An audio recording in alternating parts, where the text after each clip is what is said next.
আল্লাহর পয়গম্বরের সাহাবীরা আলকামার মাকে আনার জন্য যখন তারা পাহাড়ের চূড়ার মধ্যে যায়, আলকামার মায়ের বাড়িতে যখন সাহাবায়ে কেরাম যায়, আল্লাহর পয়গম্বরের সাহাবীরা আলকামার মাকে বলে, ওগো মা, রহমতের নবী আপনাকে তলব করেছেন যাওয়ার জন্য, আপনি কি আল্লাহর নবীর দরবারে আসতে পারবেন? যদি না আসতে পারেন, আল্লাহর পয়গম্বর আপনার বাড়িতে চলে আসবেন। ওই বৃদ্ধা মহিলা ডেকে ডেকে বলে, আমার বাপ মা কুরবান হোক, আল্লাহর পয়গম্বর আমার বাড়িতে আসবে তা কখনো হতে পারে না। আমি বৃদ্ধাই আল্লাহর নবীর দরবারে চলে যাব। বৃদ্ধা যখন আল্লাহর পয়গম্বর বিশ্ব নবী রহমাতুল লিল আলামিনের সামনে এসে দাঁড়ায়, আল্লাহর নবী বিশ্ব নবী রহমাতুল লিল আলামিন বলেন, ও মা, আপনার সন্তান আলকামা মৃত্যুর সঙ্গে পাঞ্জা লড়তেছে। মা, আমি বুঝতে পেরেছি আপনি আপনার সন্তানের প্রতি নারাজ। মা, আমি বুঝতে পেরেছি আপনার সন্তানের প্রতি আপনি নারাজ। ও মা, যদি আপনার সন্তানকে আপনি মাফ না করে দেন গো মা, আপনার সন্তান বেঈমান হয়ে দুনিয়ার জমিন থেকে মারা যাবে। এমনি আলকামার মা ডেকে বলেন, ওগো নবীজি, আমি আমার সন্তানকে কেমনে মাফ করব গো নবী? যেই সন্তানকে আমি মা, তার হাতের মধ্যে আমি মায়ের অসংখ্য চুমা লেগে আছে। আমার যখন বয়স 25-26 বছর ছিল, ওই সময় আমার স্বামী দুনিয়ার জমিন থেকে বিদায় হয়ে যায়। আমার বাপ মা আমাকে বলছে অন্যত্র বিবাহ দেওয়ার জন্য। নবী গো, আমি আমার বাপ মার কথা শুনি নাই। আমি বলছি, বাবা রে, আমি আমার এই মানিকের চেহারার দিকে তাকাইয়া, আমি আমার সন্তানের চেহারার দিকে তাকাইয়া, আমি আমার যৌবন জীবন সব কিছু বিসর্জন দিয়ে দিব। ও নবীজি, এই সন্তানকে আমি মা কত কষ্ট করে লালন পালন করলাম, কত কষ্ট করে আমি মা লালন পালন করলাম। এই সন্তান যখন বড় হলো, বড় হওয়ার পরে যখন বিবাহ শাদী করে, ওই সন্তান তার বউয়ের কথায়, তার স্ত্রীর কথায় একদিন লাঠি দিয়ে আমার পিঠের মধ্যে আঘাত করে। ওগো নবীজি, এই ঘটনা যখন আমার রাত্রবেলায় স্মরণ হয়, ইয়া রাসূলুল্লাহ, ইয়া হাবিবাল্লাহ, ওগো নবীজি, আমি রাত্র বেলা ঘুমাইতে পারি না গো নবী। আমার চোখের পানি, আমার বালিশ ভিজে যায়। ইয়া রাসূলুল্লাহ, ইয়া হাবিবাল্লাহ, ওগো নবীজি, দিনের বেলায় যদি এই ঘটনাটা আমার স্মরণ হয়ে যায়, দিনের বেলায় যদি এই কথাগুলো আমার মনে পড়ে যায়, কাপড়ের আঁচল দিয়ে আমি আমার চোখটাকে মুছি, আমার পুরাটা শরীর ভিজে যায় চোখের পানিতে। নবী গো, দুনিয়ার কোনো মা এটা বরদাস্ত করতে পারবে না গো নবী, দুনিয়ার কোনো মা এইটা বরদাস্ত করতে পারবে না। ইয়া রাসূলুল্লাহ, ইয়া হাবিবাল্লাহ, ওগো নবীজি, আমি আমার সন্তানকে কখনোই মাফ করতে পারবো না। আল্লাহর নবী বিশ্ব নবী রহমাতুল লিল আলামিন বলেন, সাহাবীরা রে, যাও লাকড়ি সংগ্রহ করো, আলকামাকে দুনিয়ার আগুনে জ্বালায়া দেই, কারণ আলকামা তো বেঈমান হয়ে মারা যাবে, জাহান্নামের আগুনের আযাব হবে। তার আগে দুনিয়ার আগুনে আমরা তাকে জ্বালায়া দেই। আল্লাহর নবীর উদ্দেশ্য হলো, যখন কোন সন্তান বাপ মার চোখের সামনে বিপদে পড়ে, বাপ মা কিন্তু বরদাস্ত করতে পারে না, বাপ মা বরদাস্ত করতে পারে না। সাহাবায়ে কেরাম যখন লাকড়ি সংগ্রহ করে আলকামাকে যখন কাঠের উপরে শোয়াইছে, কাঠের উপরে শোয়ানোর সময় নবীজি বলেন, সাহাবীরা রে, আগুন দিয়ে দাও, আলকামাকে জ্বালিয়ে দাও, আলকামাকে জ্বালিয়ে দাও। এমনি আলকামার মা এই দৃশ্যটা দেখে, চোখের সামনে এই দৃশ্যগুলো দেখে, আল্লাহর পয়গম্বর বিশ্ব নবী রহমাতুল লিল আলামিনকে ডেকে বলে, ওগো নবীজি, আপনি সাক্ষী থাকেন, আল্লাহ সাক্ষী রেখে আমি আমার সন্তান আলকামাকে ক্ষমা করে দিলাম। এমনি সাহাবায়ে কেরাম তাকায়া দেখেন, আলকামার জবান দিয়ে জারি হয়ে গিয়েছে, লা ইলাহা ইল্লাল্লাহু মুহাম্মাদুর রাসূলুল্লাহ। আউযু বিল্লাহি মিনাশ শাইতানির রাজীম।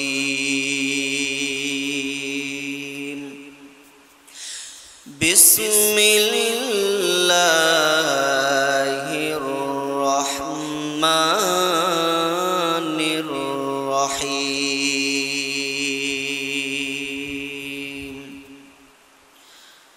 وقضى ربك ألا تعبدوا إلا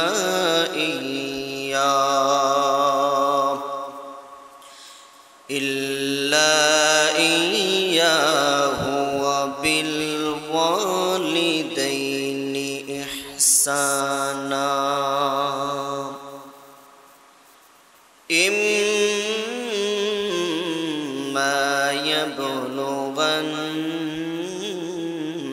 عند الكبر أحدهما أو كلاهما فلا تقل لهما أف ولا تنهرهما وقل لهما قولا كريما واخفض لهما جناح الذل من الرحمة وقل رب ارحمهما كما ربياني صغيرا. وقال النبي صلى الله عليه وسلم رضا الرب في رضا الوالد وسخط الرب في سخط الوالد. صدق الله مولانا العظيم وصدق رسوله النبي الكريم ونحن على ذلك لمن الشاهدين والذاكرين والحمد لله رب العالمين. صلى الله على سيدنا ومولانا محمد وعلى آله وأصحابه وسلم. بلغ العلا بكماله كشف الدجى بجماله حسنت جميع خصاله صلوا عليه وآله.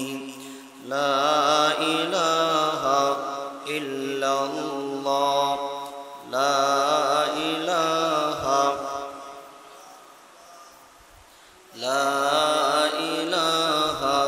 إلا الله لا إله إلا الله محمد رسول الله صلى الله عليه وسلم. الحمد لله আল্লাহ সুবহানাহু ওয়া তাআলার দরবারে লাখো কোটি নিয়ামতের শুকরিয়া আদায় করি, যিনি অত্যন্ত দয়া করে মহব্বত করে ভালোবেসে সপ্তাহের শ্রেষ্ঠ দিন পবিত্র জুমার দিনে আমাদেরকে আল্লাহ পাক রব্বুল আলামিনের ঘরের মধ্যে আসার বসার কিছু কথা আমাকে বলার এবং আপনাদেরকে শ্রবণ করার তৌফিক দান করেছেন। এই জন্য সেই মহান মনিবের দরবারে প্রাণ খুলে জবান খুলে উচ্চ সুরে কালিমাতু শুকর আদায় করি আলহামদুলিল্লাহ। সম্মানিত হাজিরিন কিরাম, আমি আপনাদের সামনে পবিত্র কোরআনুল কারীম থেকে কয়েকখান আয়াতে কারিমা পাঠ করেছি।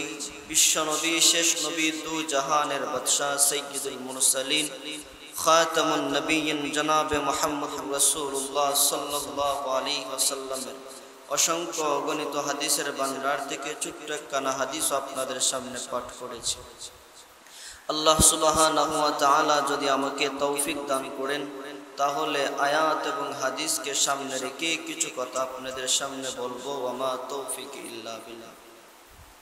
আমার ভাইয়েরা, আল্লাহ সুবহানাহু ওয়া তাআলা কুরআনুল কারীমের মধ্যে বলেন, ওয়াকাদা রাব্বুকা আল্লা তা'বুদু ইল্লা ইয়্যাহু ওয়া বিল ওয়ালিদাইনি ইহসানা। আল্লাহ প্রথমে বলতেছেন যে ওয়াকাদা রাব্বুকা, তোমরা সর্বপ্রথম আমি আল্লাহর গোলামি করো, আমি আল্লাহর দাসত্ব করো। এরপরে তুমি তোমার মা বাবার সাথে সুন্দর আচরণ করো, সুন্দর ব্যবহার করো, মা বাবার সাথে ভালো ব্যবহার করো, মা বাবার হক আদায় করো। ইল্লা ইয়্যাহু ওয়া বিল ওয়ালিদাইনি ইহসানা, বাপ মার সঙ্গে সুন্দর আচরণ করো।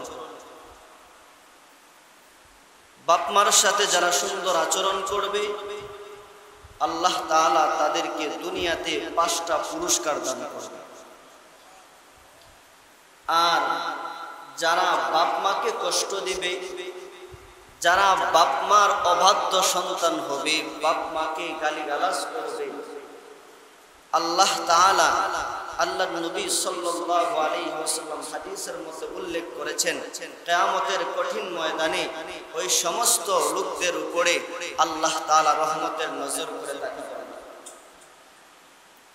রহমতের নজর করে তাকাবেন। বাপ মা এমন একটা সম্পদ, এই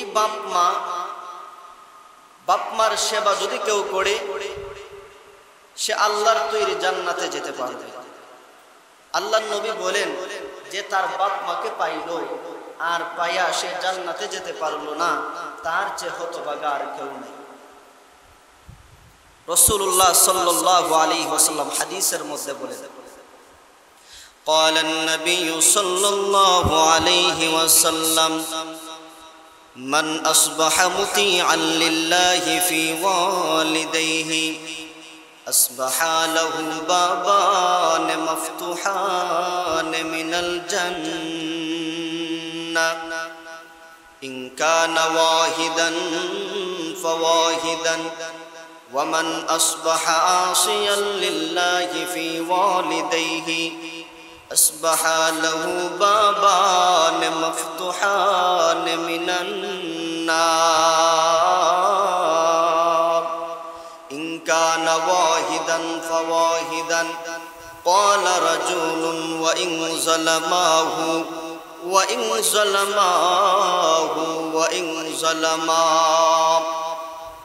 আল্লাহর পয়গম্বর বিশ্ব নবী রহমাতুল লিল আলামিন দুনিয়ার মানুষদেরকে জানায়া দে, রে পৃথিবীর মানুষেরা, তোমরা শুনে রাখো, যে সমস্ত সন্তানেরা বাপ মাকে দুনিয়াতে পেল, দুনিয়াতে পাইল, পাওয়ার পরে বাপ মার সেবা যত্ন করতে পারলো না, বাপ মার সেবা যত্ন করে জান্নাত হাসিল করতে পারলো না, ওই সমস্ত সন্তান দুনিয়ার জমিনে সবচেয়ে নিকৃষ্ট। ওই সন্তান যদি ওই রাত্রিতে মারা যায়, কোন সন্তান যদি তার বাপ মাকে কষ্ট দেয়, বাপ মার সাথে অবাধ্য আচরণ করে, আল্লাহর নবী বিশ্ব নবী রহমাতুল লিল আলামিন বলেন, দুনিয়ার মানুষেরা যারা বাপ মাকে কষ্ট দেয়, কষ্ট দেওয়ার পরে ওই সন্তান যদি রাত্রবেলা অথবা দিনের বেলা মারা যায়, বাপ মা যদি তার উপরে অসন্তুষ্ট থাকে, আল্লাহর হাবিব বিশ্ব নবী রহমাতুল লিল আলামিন বলেন, রে সাহাবীরা, ওই সন্তানের জন্য জাহান্নামের দরজা খুলে দেওয়া হয়। আর ওই সন্তান যদি তার বাপ মার সঙ্গে সুন্দর আচরণ করে, ভালো ব্যবহার করে বাপ মা যদি তার উপরে সন্তুষ্ট থাকে আর ওই দিনে অথবা রাত্রে যদি বান্দা মারা যায় আল্লাহ রব্বুল আলামিন ওই সন্তানের জন্য জান্নাতের দুইটা দরজা খুলে দেওয়া হয়। সাহাবী বলেন ওগো নবীজি ইয়া রাসূলুল্লাহ ইয়া হাবিবাল্লাহ, আল্লাহর নবী গো আমার বাপ মা যদি আমার উপরে জুলুম করে ওগো নবীজি এরপরও কি বাপ মার হক নষ্ট করা যাবে না? এরপরও কি আমার আল্লাহ আমাকে জাহান্নামের আগুনে জ্বালাবে? এরপরও কি আমার জন্য জাহান্নামের দরজা খুলে দেওয়া হবে? আল্লাহর পয়গম্বর বিশ্ব নবী রহমাতুল লিল আলামিন বলেন, রে সাহাবী শুনো, শুনে রাখো, বাপ মার সঙ্গে যদি সন্তান ভালো আচরণ করে মায়ার নবী বলে আল্লাহ রব্বুল আলামিন জানায় দেয় ওই সন্তানের জন্য জান্নাত অবধারিত। বাপ মাকে যদি অসন্তুষ্ট রাখে, বাপ মা যদি সন্তানের উপরে জুলুম করে, এরপর বাপ মার অবাধ্য হওয়া যাবে না, বাপ মাকে কষ্ট দেওয়া যাবে না, বাপ মার সাথে কর্কশ ভাষায় কথা বলা যাবে না। কারণ কি জানো, আল্লাহর নবী বলেন ওই সন্তানের জন্য আল্লাহ তাআলা 5টা পুরস্কারের ব্যবস্থা রেখেছেন। এই জন্য ভাইয়েরা আমার, যারা বাপ মাকে কষ্ট দেয়, যারা বাপ মাকে কষ্ট দেয়, আসমানের মালিক আল্লাহ রব্বুল আলামিন কিয়ামতের কঠিন ময়দানে ওই সমস্ত সন্তানের উপরে আল্লাহ তাআলা রহমতের নজর করে তাকাবে না। বাপ মা যদি সন্তানের জন্য দোয়া করে আসমানের মালিক আল্লাহ রব্বুল আলামিনের কাছে সরাসরি কবুল হয়ে যায়, কোনো পর্দা থাকে না। এই প্রেক্ষিতে ইমাম বুখারী রহমাতুল্লাহি আলাইহি আসহাবে রকিমের মধ্যে ঘটনাটা উল্লেখ করেন। বুখারী শরীফের ভিতরে এই ঘটনাটা উল্লেখ করা হয়। ইমাম বুখারী রহমাতুল্লাহি আলাইহি লিখেন, ইমাম বুখারী রহমাতুল্লাহি আলাইহি লিখেন, 3 জন যুবক তারা বাহির হয়েছে একটা গ্রাম ছেড়ে অন্যত্র গ্রামে চলে যাওয়ার জন্য। এই গ্রামের ভিতরে দুর্ভিক্ষ দেখা দিয়েছে। ওই যুবকগুলো খাবারের সন্ধানে অন্য একটা গ্রামের মধ্যে রওনা হয়। এই 3 জন যুবক যখন বাহির হয়েছে, বাহির হওয়ার সাথে সাথে ঝড় বৃষ্টির কবলে তারা পড়ে যায়। ঝড় বৃষ্টির কবলে পড়ে যায়। ওই যুবকগুলো যখন ঝড় বৃষ্টির কবলে পড়ে যায়, তখন যুবকগুলো সিদ্ধান্ত নেয় একটা গুহার মধ্যে তারা আশ্রয় নেবে। যখন ঝড় বৃষ্টি শেষ হবে তখন তারা গুহা থেকে বাইরে হবে। ওই 3 জন যুবক গুহার ভিতরে আশ্রয় নেয়। ওই গুহার ভিতরে আশ্রয় নেওয়ার পরে হঠাৎ করে তারা তাকায় দেখে গুহার মুখের মধ্যে একটা বিশাল পাথর এসে বন্ধ হয়ে যায়। গুহার মুখটা বন্ধ হয়ে যায়। ইমাম বুখারী রহমাতুল্লাহি আলাইহি লিখে, ওই 3 জন যুবক গুহার ভিতরে আটকা পড়ে যায়। 3 জন যুবক গুহার ভিতরে আটকা পড়ে যায়। তারা যখন ঝড় বৃষ্টি দেখলো থেমে গেছে, গুহা থেকে বাইরে হবে, কিন্তু পাথরটা এত বিশাল, এই পাথরটাকে সরানোর মতো শক্তি তাদের নাই। 3 জন সিদ্ধান্ত করলো এখন কিভাবে এই গুহা থেকে বাইরে হওয়া যাবে, কি করে এখান থেকে মুক্তি পাবো। 3 জন সিদ্ধান্ত করলো, দেখো কি তোমার জিন্দেগিতে কি কোনোদিন ভালো আমল করেছো? ভালো কি কোনো আমল করেছো? তুমি ওই ভালো আমলের বদৌলতে আল্লাহর কাছে চাও। আমরা 3 জন মুনাজাত করব, দোয়া করব, যদি তোমার জিন্দেগিতে কোনো ভালো আমল থেকে থাকে মহান রব্বুল আলামিন হয়তো আমাদেরকে এখান থেকে মুক্তি দিতে পারে।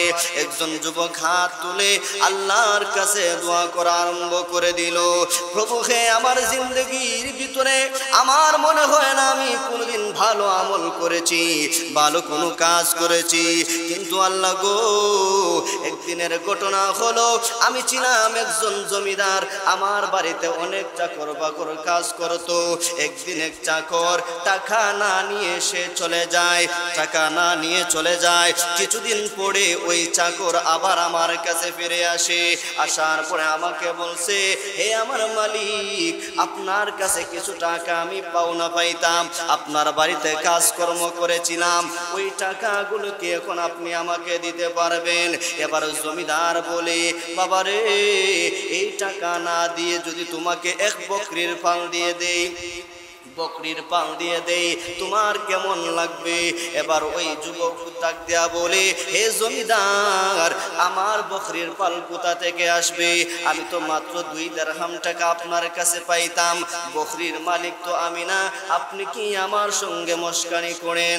এবার জমিদার ডাক দেয়া বলে, এরে যুবক, আজ থেকে তুমি কয়েক বছর আগে আমার বাড়িতে কাজকর্ম করেছিলা, তোমার 2 দিরহাম দিয়ে আমি একটা বকরি কিনেছিলাম, এই বকরি বাড়তে বাড়তে এক পাল ছাগল হয়ে গিয়েছে, তোমার টাকা দ্বারা আমার কোনো কাজের মধ্যে লাগাই না, এই টাকা দ্বারা আমি তোমার জন্য তোমার নামে একটা বকরি কিনেছিলাম, এই বকরির পাল হতে হতে তো বিশাল হয়েছে, এই যে মরুভূমির মধ্যে থাকে দেখো সমস্ত বকরির পালগুলো তোমার। ওই যুবকের হাতে যখন এই বকরির পাল চলে গেল, যুবক আল্লাহর কাছে দোয়া করেছিল, মালিক রে, হে আমার প্রভু, হে আমার মালিক, এই যুবক আমার জন্য এত কষ্ট করলো, আমার টাকাকে সে চাইলে খরচ করতে পারে, কিন্তু এই টাকাগুলোকে সে কাজের মধ্যে লাগিয়ে দিয়েছে, আল্লাহ গো, আজকে সে আমার একটা উপকার করেছে, আল্লাহ তুমি তাকে সমস্ত বিপদ আপদ থেকে রক্ষা করিও। ওই যুবকটা যখন আল্লাহর কাছে বলে কান্নাকাটি করতেছে আর বলতেছে, প্রভু রে, এই কাজটা যদি আপনার কাছে আমার পছন্দনীয় হয়ে থাকে, তাহলে আল্লাহ এই মুসিবত থেকে আপনি আমাকে রক্ষা করুন। এমনি তাকায় দেখা যায় গুহার মুখটা একটু ফাঁকা হয়েছে, পাথরটা একটু সরছে। দ্বিতীয় জন দোয়া করে, আল্লাহ আমি আমার মায়ের গর্ভের একমাত্র সন্তান, আমি গরিব মানুষ, অন্যের বাড়িতে কাজকর্ম করতাম, অন্যের বাড়ি কাজকর্ম করে করে আমার বৃদ্ধ মা বাবার জন্য আমি আমার বৃদ্ধ মা বাবার জন্য খাবারের ব্যবস্থা করতাম, আল্লাহ গো, ও প্রভু, একদিন আমি বাড়িতে এসে দেখি আমার বাপ মা ঘুমিয়ে গিয়েছে, আমার বাপ মা আমাকে বলল, বাজান রে, এক পেয়ালা দুধ কি আমাদের জন্য আনা যাবে? আমি এক পেয়ালা দুধ আনার জন্য বাজারে গেলাম, বাজারে যাওয়ার পরে এক পেয়ালা দুধ নিয়ে আমি বাড়িতে আসলাম, এসে দেখি আমার বাপ মা শুয়ে পড়েছে, সারাটা রাত আমি বাপ মার শিয়রের মধ্যে কাটিয়ে দিলাম। আমার সন্তানগুলো আমাকে বলতেছে, বাবা, এক পেয়ালা দুধ আপনি আমাদেরকে সামান্য দুধ পান করান, ক্ষুধার যন্ত্রণা সহ্য হয় না, মালিক রে, ওই সময় যদি আমি আমার সন্তানগুলোকে দুধ দিতাম কিছুই হতো না, কিন্তু আমার সন্তানকে আমি দুধ দিলাম না, আমি আমার বাপ মার জন্য ওই দুধগুলো রেখে দিলাম, আমি আমার বাপ মার শিয়রের মধ্যে দাঁড়ায় থাকলাম, সারাটা রাত্র আমি আমার বাপ মার পাশে দাঁড়ায় থাকলাম। আমার বাপ মা যখন ঘুম ভাঙলো, আমার বাপ মার যখন ঘুম ভেঙে যায়, তখন আমার মা বাবা আমার দিকে তাকাইয়া আসমানের মালিকের কাছে হাত তুলে দোয়া করে, প্রভু রে, হে আমার মালিক, আমার সন্তান আমার জন্য তো কষ্ট করলো, আমার সন্তান আমার জন্য তো কষ্ট করলো, আল্লাহ আমার সন্তান যদি কোনোদিন বিপদে পড়ে, আমার সন্তান যদি কোনোদিন মুসিবতে পড়ে, আল্লাহ তুমি তাকে সাহায্য করিও। এই বলে যখন দ্বিতীয় ব্যক্তি আল্লাহর কাছে হাত উঠায়া দোয়া করে, আল্লাহ রব্বুল আলামিনের কাছে হাত উঠায়া দোয়া করে, ওই যুবক বলে, প্রভু গো, এই কথাগুলো যদি, এই আমলটা যদি আপনার কাছে পছন্দনীয় হয়ে থাকে, আপনার কাছে যদি পছন্দনীয় হয়ে থাকে, আল্লাহ গো, আজকে এই মুসিবত থেকে আপনি আমাকে হেফাজত করুন, রক্ষা করুন। এমনি দোয়া শেষ হতে না হতে তাকে দেখা যায় পাথরটা একটু সরে গেছে, আর একটু সরে গেছে, তবে বাইর হইতে পারতেছে না। তৃতীয় জন আবার আল্লাহর কাছে দোয়া করতেছে, বলতেছে, আল্লাহ আমি আপনার বয়ে একটা গুনাহ ছেড়েছিলাম, দুনিয়ার কোনো মানুষ আমার গুনার খবর জানতো না, আল্লাহ ওই সময় যদি আমি গুনাহ করার সুযোগ পাইছিলাম, আল্লাহ গো, দুনিয়ার কোনো মানুষ আমার গুনার খবর জানতো না, আল্লাহ, কিন্তু আপনার ভয় আমার অন্তরের মধ্যে পয়দা হয়ে গিয়েছিল, মালিক রে, ওই সময় গুনাহ করলে আমার মা জানতো না, আমার ভাই জানতো না, আমার ছেলে মেয়ে কেউ জানতো না, কিন্তু রে মালিক, আমি গুনাহ করি নাই, আপনার ভয়ে আমি গুনাহটা ছেড়ে দিয়েছি, আল্লাহ গো যদি ওই আমলটা ওই কাজটা আপনার দরবারে পছন্দনীয় হয়ে থাকে আল্লাহ, তাহলে আজকে এই মুসিবতের দিনে আপনি আমাকে হেফাজত করুন। এমনি যুবক তাকায় দেখে যে পাথরটা সরে গেছে, পাথরটা সরে গেছে, তারা বাইর হয়েছে। বলতে চাই, বোঝাতে চাই যে বাপ মার সেবা যদি কেউ করে, বাপ মার সাথে যদি সুন্দর আচরণ করে, বাপ মাকে যদি কেউ লালন পালন করে, বৃদ্ধ বয়সে যদি বাপ মার সাথে সুন্দর আচরণ করে, মায়ার নবী বলেন যে আল্লাহ তাআলা ওই সন্তানের জন্য 5টা পুরস্কার দান করবেন এবং দুনিয়াতে আল্লাহ তাআলা ওই সন্তানের হায়াত বৃদ্ধি করে দিবেন। আল্লাহ তাআলা ওই সন্তানের হায়াতকে আল্লাহ বৃদ্ধি করে দিবেন, বাড়ায়া দিবেন। এই জন্য রাসূল বলেন, যদি কোনো যুবক মনে করে যে আমি অনেক দিন বাঁচি, আমি অনেক দিন বাঁচবো, বেঁচে থাকি, তাহলে মায়ার নবী বলেন যে ওই সন্তান যেন তার বাপ মার কাছে দোয়া চায়, বাপ মার কাছে যেন দোয়া চায়, বাপ মার যেন সেবা করে, আসমানের মালিক আল্লাহ ওই সন্তানের হায়াতের মধ্যে বরকত দিবেন। 2 নাম্বার হলো, যদি সন্তান বাপ মার সেবা যত্ন করে, আল্লাহ তাআলা তার রিজিকের মধ্যে বরকত দান করবেন। অথচ আজকে আমাদের সমাজ এমন একটা পর্যায়ে চলে গেছে, বাপ মার কথা সন্তান শুনে না। সন্তানকে যদি বাপ মা উপদেশ দেয়, বাপ মা যদি বলে যে সন্তান এই রাস্তা দিয়ে যায় না, সন্তান কি করে এই রাস্তা দিয়ে যায়। বাপ মা যদি সন্তানকে বলে যে বাজান এই জিনিসটা নিয়ে আসো, অধিকাংশ ছেলে মেয়েরা বাপ মাকে তখন, বাপ মার কিছু ছেলে মেয়েরা কথা শুনে, কিন্তু বাকি অধিকাংশ ছেলে মেয়েরা আজকে দেখা যায় বাপ মার কথাবার্তা শুনে না। কেন? এর একটা কারণ হলো আমাদের ফ্যামিলিতে, আমাদের পরিবারের মধ্যে ইসলামী শিক্ষা নেই, ইসলাম শিক্ষা নেই। রাসূল বলেন, যখন আপনি বিবাহ করবেন, আল্লাহ তাআলা আপনাকে শিখিয়ে দিয়েছেন, আপনি যখন বিবাহ করবেন, একজন যুবক যখন বিবাহ করবে, তার সর্বপ্রথম একটা করণীয় হলো সে একটা দিনদার মহিলাকে বিবাহ করবে। এই দিনদার মহিলাকে যদি সে বিবাহ করে, আল্লাহ তাআলা তার ঘর থেকে দিনদার সন্তান বের করবেন। রাসূলুল্লাহ সাল্লাল্লাহু আলাইহি ওয়াসাল্লাম বলতেছেন, আল্লাহ তাআলা বলছেন কোরআনুল কারীমের মধ্যে, এই দোয়াটা বেশি বেশি করে করেন যারা যুবক ভাইরা আছেন, যারা বিবাহ করেন নাই। রব্বানা হাব লানা মিন আজওয়াজিনা ওয়া যুররিয়াতিনা কুররাতা আ'ইন ওয়াজআলনা লিল মুত্তাকিনা ইমামা। এই দোয়াটা যদি কেউ বেশি বেশি করে পড়ে, আল্লাহ তাআলা অবশ্যই তাকে পাক সাফ পবিত্র একজন নারী আল্লাহ দিবেন।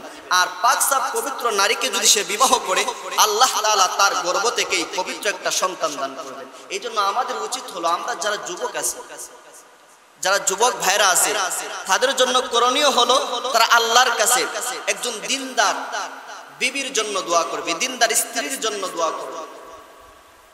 অথচ আমাদের অবস্থা হলো, আমরা খুঁজি, সর্বপ্রথম কি খুঁজি? মেয়েটা প্যান্ট শার্ট লাগায় কিনা, মেয়েটা আলটা স্লো ফাউটার লাগাইয়া এই যে পার্কে যাইতে পারে কিনা, তারপরে কি বিয়ে শাদিতে যাইতে পারে কিনা, উলঙ্গ হয়ে। আমাদের অবস্থা এরকম। পর্দাশীল যদি কোনো মেয়েকে আমরা বিবাহ করতাম, অধিকাংশ ছেলে মেয়েরা এইটা খুঁজে। স্কুল কলেজের মেয়েদেরকে আমি বলতেছি না যে তারা খারাপ, আর মাদ্রাসার মেয়েদেরকে বলছি না তারা সবাই আল্লাহর ওলি। তবে আপনার উচিত হলো আপনি সুন্দর একটা মা খুঁজবেন, সুন্দর একটা স্ত্রী খুঁজবেন। আপনি যদি সুন্দর একটা স্ত্রী খুঁজতে পারেন, তাহলে ওই স্ত্রী আপনাকে পাক সাফ একটা সন্তান উপহার দিবে। এই জন্য আমাদের করণীয় হলো, আমরা যারা বাপ মা হয়েছি, আমাদের করণীয় হলো যে বেশি বেশি করে আমাদের সন্তানের জন্য দোয়া করা। যুবক ভাইরা যারা আছেন, বাপ মার কাছে দোয়া চাইবেন, বাপ মার কাছে দোয়া চাইবেন। কারণ আল্লাহ রাসূল বলছেন যে বাপ মার কাছে যখন সন্তান দোয়া চায়, বাপ মা যদি সন্তানের জন্য দোয়া করে, হোক সেটা বদ দোয়া অথবা নেক দোয়া, ডাইরেক্ট কবুল হয়ে যায়। এক আবেদ ছিল, এই আবেদ সে পাহাড়ের জঙ্গলের মধ্যে চূড়ায় থাকত, বাড়ি ঘর ছেড়ে সে একটা জঙ্গলের চূড়ার মধ্যে গিয়ে ইবাদত করত। সে ইবাদতে মশগুল থাকতো।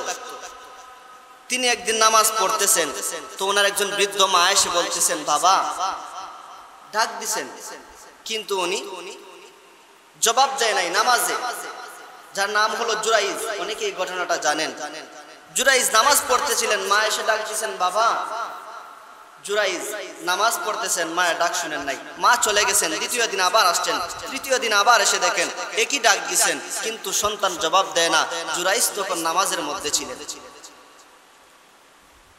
তৃতীয় দিন যখন মা চলে যায়, তখন মা একটা বদদুয়া করেছিলেন যে আমি একটা কথা নিয়ে, একটা আকাঙ্ক্ষা নিয়ে তোমার কাছে এসেছিলাম, অথচ তোমাকে আমি দেখে পাইলাম না, তোমাকে আমি পাইলাম না। ঠিক আছে, আল্লাহ তাআলা যেন তোমাকে বেশ্যা নারীর চেহারা দেখাইয়া মৃত্যুবরণ করে। আল্লাহ তাআলার দরবারে কিন্তু ডাইরেক্ট কবুল হয়ে গেছে। কিছুদিন পরে একজন নারী, এই নারী বজ্জাত একজন নারী, সে একটা সন্তান প্রসব করছে। প্রসব করার পরে এলাকার মানুষগুলো বলছে যে তোমার তো বিয়ে হয় নাই, তাইলে তুমি কোথা থেকে বাচ্চা পাইলা? তখন ওই নারী বলতেছে যে আমার পেটে এই যে আমার বাচ্চা, এই বাচ্চার বাপ হলো এই যে জুরাইজ, ইবাদত বন্দি করে পাহাড়ের চূড়ায়, সে হলো এই সন্তানের বাবা। মানুষগুলো বলে দেখছো, তারে আমরা এত ইমাম সাহেব ভাবি, আর সে এরকম একটা কাজ ঘটাইছে, সর্বপ্রথম গাছের ফল পাকলে তাকে খাওয়াই, ভালো কিছু রান্না হলে তাকে খাওয়াই, কেমন একটা কাম করছে দেখছো। সে আল্লাহর ওলির ভান ধরে, অথচ সে গোপনে গোপনে এরকম কাজ করে। নাউজুবিল্লাহ। সকলে জুরাইজের যেই আস্তানা ছিল, যেই জায়গার মধ্যে তিনি ইবাদত মশগুল থাকতেন, যেই জায়গার মধ্যে তিনি আল্লাহর ইবাদত করতেন, ওই জায়গাগুলোকে এলাকার মানুষগুলো তারা জ্বালিয়ে দিয়েছে, ভেঙে দিয়েছে, জুরাইজকে রক্তাক্ত করেছে মেরে। আমাদের অবস্থা এরকম, আমাদের অবস্থা হলো এরকম। কোন জিনিস আমরা যাচাই বাছাই না করে আমরা একজনের উপরে কি করি? দোষ চাপায়া দেই। রাসূল বলছেন কাফা বিল মারই কাযিবান আইয়ুহাদ্দিসা বিকুল্লি মা সামিআ। যুবক শুনো, তুমি একটা জিনিস শুনছো যে এই লোকটা এই কাজটা করছে, এই কাজটা করছে কিনা তুমি যাচাই বাছাই করো। যদি তুমি যাচাই বাছাই না করে তার কথায় তুমি ফল দাও, আল্লাহ রাসূলের ভাষায় তুমি একজন মুনাফিক, তুমি একজন মুনাফিক। এই জন্য আমাদের উচিত হলো যাচাই বাছাই করা। এলাকার মানুষগুলো জুরাইজের ঘর তারা ভেঙে দিয়েছে, জুরাইজের ঘর ভেঙে দিয়েছে, জুরাইজকে মারধর করা শুরু করে দিয়েছে। এক পর্যায়ে জুরাইজ বললেন যে হে এলাকার মানুষেরা শুনো, যেই মহিলা আমাকে এই উপবাদটা দিছে, ওই মহিলা এবং সন্তানকে আমার কাছে নিয়ে আসো। আমার ভাইয়েরা, বন্ধুরা, লক্ষ্য করে কথাগুলো শুনেন। জুরাইজের কাছে যখন ওই মহিলাকে নিয়ে আসা হলো, জুরাইজের কাছে যখন মহিলা এবং সন্তানকে নিয়ে আসা হলো, জুরাইজ ওই সন্তানকে হাতের মধ্যে নিয়া লক্ষ্য করে বলতেছেন, রে বাবা, তুমি হলে একজন অবুঝ বালক, তুমি একজন অবুঝ শিশু, মাসুম শিশু। আমার আল্লাহ চাইলে মাটিকে কথা বলাইতে পারে, আমার আল্লাহ চাইলে গাছের জবান খুলে দিতে পারে। বলো তো দেখি, তোমার মা কার সঙ্গে এরকম একটা অবৈধ সম্পর্ক করছে? তুমি কার সন্তান? আল্লাহু আকবার। শিশুটার জবান মহান রব্বুল আলামিন খুলে দিয়েছেন। এলাকার মানুষগুলোকে সম্বোধন করে বলতেছে, হে এলাকার মানুষেরা শুনো শুনো, না না না, জুরাইজ আমার পিতা না, আমার মা জুরাইজের সঙ্গে অবৈধ সম্পর্ক করে নাই, আমার মা জুরাইজের সঙ্গে খারাপ ব্যবহার করে নাই, খারাপ আচরণ করে নাই, আমার মা জুরাইজের সঙ্গে অবৈধ সম্পর্ক করে নাই। ওই যে রাখাল, আমাদের পার্শ্ববর্তী এলাকার একজন রাখাল, ওই রাখাল আমার মায়ের সঙ্গে জানা করেছে, আমার মায়ের সঙ্গে অবৈধ সম্পর্ক করেছে। না রে না, জুরাইজকে তোমরা কতল করিও না, মাইরো না, জুরাইজের ঘরগুলোকে তোমরা আবার পুনরায় ঠিকঠাক করে দাও। এলাকার মানুষগুলো জুরাইজের পায়ে পড়ে কান্না শুরু করে দিয়েছে, আর বলতেছে, আল্লাহর ওলি গো, আমরা বুঝতে পারি নাই আপনার সঙ্গে এরকম একটা অন্যায় আচরণ করে ফেলেছি। সকলে জুরাইজের কাছে মাপ চায়। আমি আপনাদেরকে যে কথাগুলো বোঝাতে চাই, আল্লাহ রব্বুল আলামিন জানায় দেয়, মা বাপ যদি তোমার জন্য নেক দোয়া করে বদ দোয়া করে আমি আল্লাহর কাছে কবুল হয়ে যায়, আমি আল্লাহর কাছে কবুল হয়ে যায়। এই বাপ মা তোমার আমার জন্য কত কষ্ট করেছে জানো? শীতের রাত্রিতে মা তুমি বিছানার মধ্যে প্রস্রাব করে দিলা, বিছানার মধ্যে প্রস্রাব করে দিলা, ঠান্ডার সময় মা ভিজা জায়গার মধ্যে শুয়ে পড়ে, সন্তানকে ভিজা জায়গার মধ্যে মা শোয়ায় না। কারণ কি জানো? আমার সন্তানের ঠান্ডা লেগে যাবে, আমার সন্তানের ঠান্ডা লেগে যাবে। মা শুকনা জায়গার মধ্যে সন্তানগুলোকে রেখে দিল যাতে আমার সন্তানের ঠান্ডা না লাগে। অথচ আমাদের অবস্থা হলো, আমাদের অবস্থা হলো বাপ মা যখন বৃদ্ধ হয়ে যায় তখন বাপ মার সঙ্গে আমরা কর্কশ ব্যবহার করি, বাজে ব্যবহার করি। আল্লাহ বলছেন ওয়াকুল্লাহুমা কাওলান কারীমা, তুমি তোমার বাপ মার সঙ্গে সুন্দর আচরণ করো, ভালো ব্যবহার করো, বাপ মার সঙ্গে সুন্দর আচরণ করো। বাপ মা যখন বৃদ্ধ হয়ে যাবে বাপ মার সেবা যত্ন করো। কারণ জোয়ান থাকতে বাপ মা তার নিজের পায়খানা প্রস্রাব সে পরিষ্কার করতে পারে, তার সেবা যত্ন সে নিজেই করতে পারে। কিন্তু যখন বাপ মা বৃদ্ধ হয়ে যায়, আমার আল্লাহ রব্বুল আলামিন এই কোরআনুল কারীমের মধ্যে বলতেছেন যে বাপ মা যখন বৃদ্ধ হয়ে যায়, ওই বৃদ্ধ হওয়ার সময় বাপ মা চলতে পারে না, উঠতে পারে না, বিছানার মধ্যে প্রস্রাব করে দেয়। বান্দা শুনো, ওই সময় তোমার বাপ মার সাথে তুমি সুন্দর আচরণ করো, ও শব্দটা বলো না, বাপ মার সেবা যত্ন করো। যদি বাপ মার সেবা যত্ন করতে পারো, আমি আল্লাহ ওয়াদা দিলাম, আমি আল্লাহ ঘোষণা দিলাম, বান্দা শুনো, বাপ মার সঙ্গে যদি ওই সময় সুন্দর আচরণ করতে পারো, সেবা যত্ন করতে পারো, তুমি তোমার বাপ মার পায়ের নিচে জান্নাত পাইবা। পায়ের নিচে জান্নাত পাইবা মানে বাপ মার সেবা করতে পারলে আসমানের মালিক আল্লাহ রব্বুল আলামিন তোমাকে জান্নাতের ব্যবস্থা করে দিবে।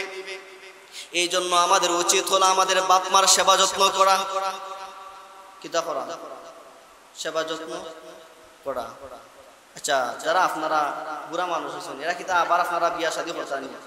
হ্যাঁ, আবার বিয়া শাদী করার খেয়াল নেই। যারা যুবক আছে, যারা যুবক আছে তারা যে বিয়া শাদী করবো, আপনারা যারা বৃদ্ধ মানুষ আছেন, বাপ মার ছেলে সন্তানের বাপ মা হয়েছেন, আমাদের উচিত হলো একটা জিনিস আপনারা শুনুন, আমাদের উচিত হলো ছেলে মেয়ে যখন বড় হবে, উপযুক্ত হবে, তখন আমাদের একটা দায়িত্ব হলো আমাদের ছেলে মেয়েকে আমরা দিনদার একজন মেয়ে বিবাহ করা। কি করা? দিনদার একজন মেয়ে বিবাহ করিয়ে দেওয়া। যদি আপনি বাপ হয়ে সন্তানকে দিনদার একজন মেয়ে বিবাহ করে না দেন, বিবাহ না দেন দিনদার একজন মেয়ের সঙ্গে, আপনার সন্তানকে যদি আপনি বিবাহ না করেন, একটা জিনিস মনে রাখবেন, আপনার সন্তানের উপরে আপনার এটা হক। আপনার সন্তানকে আপনি বিবাহ করানো এটা আপনার উপরে হক। যদি হক নষ্ট করেন, আপনি যতই নামাজ পড়েন, যতই রোজা রাখেন, যতই হজ করেন, কোনো কাজ হবে না, কোনো কাজ হবে না। আর ছেলেরা যারা আছে, যারা আমাদের বাপ মা আমাদের দুনিয়াতে আছেন জীবিত, আমাদের উচিত হলো আমরা যতই নামাজ পড়ি, যতই রোজা রাখি, যতই বন্দি করি, বাপ মা আমাদের সামনে থাকবে আর বাপ মার সেবা যত্ন করব না। আপনি মনে করেন সেজদা দিতে দিতে দিতে দিতে আপনি একবারে মাথায় কপালের মধ্যে খায়ের ফেলছেন, এই যে দাগ বয় না, দাগ বসায় ফেলছেন, কোনো কাজ হবে না যদি বাপ মা আপনার উপর অসন্তুষ্ট থাকে। লিখিত করতাম আমরা, বাপ মারে গালিগালাজ করতাম, হ্যাঁ গালিগালাজ করতাম না, সুন্দর আচরণ করতাম। অনেক মানুষ কয় হুজুর আমার মা বুড়ো হয়ে গেছেন, বাপ বুড়ো হয়ে গেছেন, আপনি আল্লাহর কাছে দোয়া করুক আল্লাহ যেন ইমানের সহিত মৃত্যুবরণ করে দেয়। হায় রে হায়, ওই সময় আমার খুব কষ্ট লাগে, ওই সময় খুব কষ্ট লাগে যে যখন তুমি ছোট ছিলা, যখন তুমি প্রস্রাব পায়খানা বিছানার মধ্যে করতা, ওই সময় তো তোমার বাপ মা তোমাকে বলে নাই যে হুজুরের কাছে গিয়ে বলে নাই হুজুর আমার সন্তানের জন্য দোয়া করুন যাতে সে মারা যায়, এরকম বলে। কিন্তু আমাদের বাপ মা যখন বৃদ্ধ হয়ে যায় তখন আমরা কি বলি? কারণ প্রস্রাব পায়খানা সাফ করা লাগবে, পরিষ্কার করা লাগবে, এই জন্য আমরা এই কথাটা বলি। সমাজ আজকে অধপতনের দিকে, একেবারে অধপতনের দিকে। ইসলামের শিক্ষা আমাদের ভিতরে নেই। বাপ মার সঙ্গে মন্দ আচরণ করবেন, কষ্ট দিবেন, মৃত্যুর সময় আপনার কালিমা নসিব হবে, কালিমা নসিব হবে। নবীজির একজন সাহাবী যার নাম হলো আলকামা। রাসূল বলেন ওই সাহাবী মায়ের আগে, বিয়ের আগে তিনি বাপ মার খুব ভক্ত ছিলেন। যখন বিয়ে করছেন তো বউয়ের কথায় তিনি একদিন মায়ের পিঠের মধ্যে আঘাত করছেন। কোন একটা কারণে মায়ের পিঠের মধ্যে আঘাত করছেন। সাহাবী, জলিলুল কদর একজন সাহাবী যার নাম হলো আলকামা। ওই সাহাবী একদিন মৃত্যু শয্যায়,